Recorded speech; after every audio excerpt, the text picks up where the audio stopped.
people can be enrolled in these bad initiatives which dilute. Okay, I don't want to get too far into the weeds on it, but I want to come back to it. But I want to stick with a point about Democratic frustration. No. Look, the bottom line is, and you know from talking to your colleagues about this, they got to be worried about re-election next year. Well, are you and others going to go campaign on Obamacare in swing districts around this country? And if so, what's the message going to be? Well, the fact is, I'll get back to the Affordable Care Act, and the affordable was named that because it makes it affordable. And the experience in states where it is working, in Kentucky and California and the rest, where we have our own state marketplace, it's working very well. And I have full confidence, as do my members, however they voted on this is political, they respond politically. But the fact is that when this website is fixed, many of these people in these bad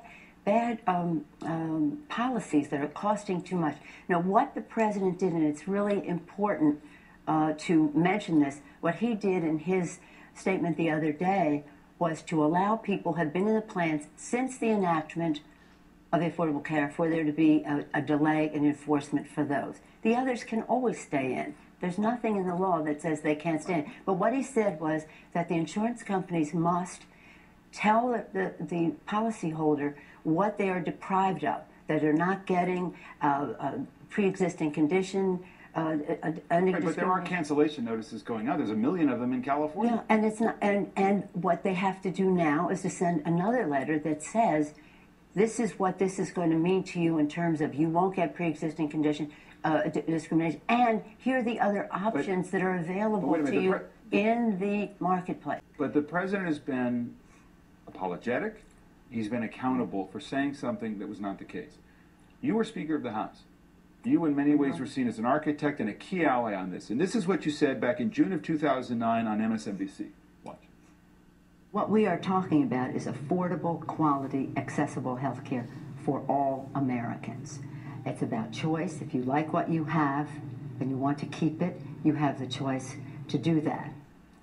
Are you accountable for saying something that turned out not to be correct? Well, it's not that it's not correct. It's that if you want to keep it, and it's important for the insurance company to say to people, this is what your plan does. It doesn't prevent you from being discriminated against on the basis of pre-existing conditions. It doesn't lifetime limits, annual limits, and the rest of that. There's a bottom line to this, which I think people understand and the president has acknowledged, which is if there are not, the government is deciding, there have to be minimum standards that are minimum requirements in any healthcare plan. Yeah. So if you have something and you like it and it doesn't meet what the government says you have to have, you cannot keep it. And that's not what you said. If you had your plan before the enactment of the law in 2010, if you had your plan before, there is nothing in the law that says you have to. But, you know, again, we can go back and forth on this. Right, but this is an important deal because the grandfathering has changed. And the bottom line is the president has acknowledged, it doesn't seem like you're acknowledging, that saying to people back in 2009, hey, this is going to be easy. If you like what you have, you can keep it. This is all about choice. You could, if you had your plan until the enactment of the law in 2000. Any grandfathering is for those before 2000. But let me say this, and I commend the president. He's gracious and he's taking responsibility. But that doesn't mean that there was anything in the law that said if you like what you had before 2010, you couldn't keep it. I think it's really important to make that point. He took responsibility for the big picture, and that's important for him to do because that's what people see. But there is nothing. But you said earlier, if the law says that you must be can't, the law doesn't say that. But again, neither here nor there. How do we go forward? But the bottom line is people are getting policies that are canceled, and that was not the representation that was made. And it was also foreseeable. There was part of the debate that this would actually happen. Well, now, I would agree with you for the policy since 2010, but not for the 2000 before. But the president has also said that the insurance companies, and many of them have been very responsible and some not so, the insurance company has to say to you, you're not getting the exemption, pre-existing conditions, you will have lifetime limits, you will have annual limits, and by the way, you have to tell people that they can go to the exchange, the marketplace, where they may qualify for a subsidy, or they may just get a better. This is that it doesn't seem to be working right now. And you argued at the time, you said, look, there's a lot of controversy around this. It's politically hot, and that people don't understand the good things. Right, and that people don't understand the good things that are in it. But then you said this in March of 2010. Watch. But we have to pass the bill so that you can find out what is in it away from the fog of the controversy. And hasn't that idea that you have to pass it before you know what's in it, isn't that really the problem as you look back on it? That there was such a rush to get this done, no Republicans voting for it, and now there are unintended effects of this that were foreseen at the time that you couldn't know the impact of it, and now this is coming home to roost. No, what I was saying there is we have a House and a Senate, we get a bill, we go to conference, or we ping-pong it, and then you see what the final product is. However, I stand by what I said there. When people see what is in the bill, they will like it, and they will.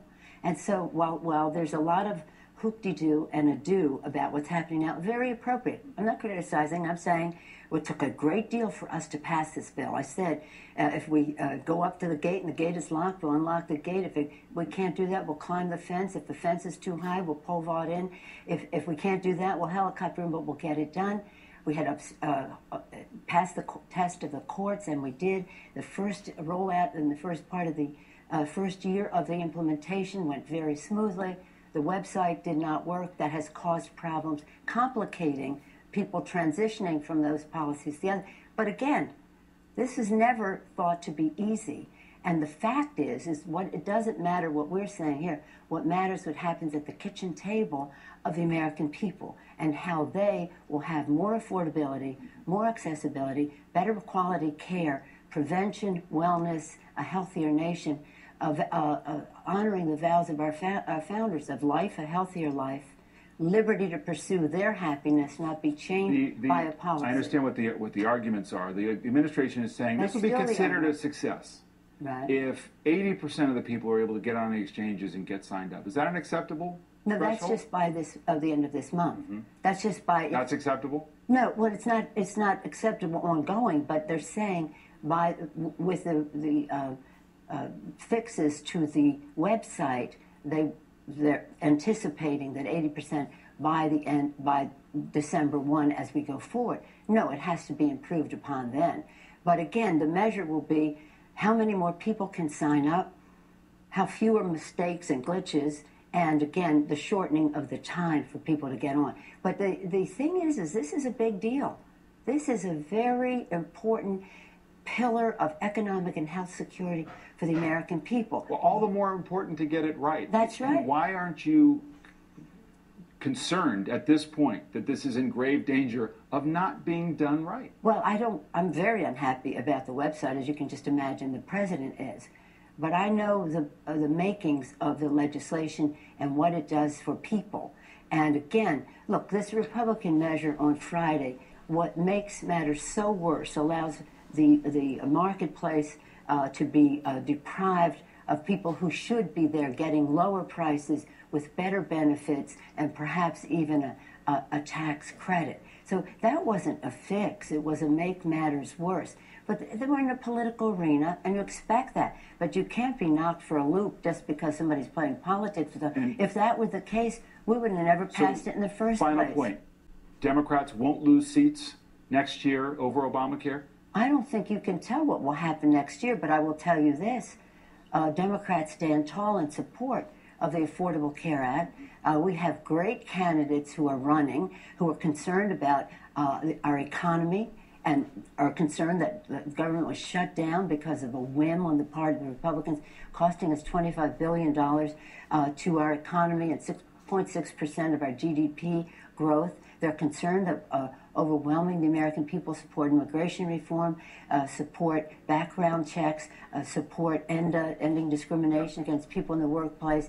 All of these kinds of things are the concerns of the American people. Jobs will be the major issue in the campaign, as they always are. And this is an issue that has to be dealt with. But it doesn't mean, oh, it's a political issue, so we're going to run away from it. No, it's too valuable for the American people. what is important about it is that the American people are well served, not who gets reelected. All right. This is Bob Kaplitz with Takeaways. Not incidentally, I picked the Pelosi interview because even the president has called this a debacle, and she admits it. So this is a tough situation. Recommendation, manage the interview. That is the key. How do you do that? Keep talking. Don't take time to breathe. Get your talking points across. Get your messages across. Pelosi did that so well. Change the subject. If necessary, blame your opponent for something. Just get off the area where you're vulnerable. And paint a rosy future. Stay away from trying to defend the present if you can't really defend it. In this particular case, what do you really say? We screwed up? You can say it, but look ahead. Look ahead. The day will come when an audience member or a member of the media will ask you some tough questions. You need to be prepared. You need to protect your reputation. Contact me, Bob Kaplitz, at 214-766-4236.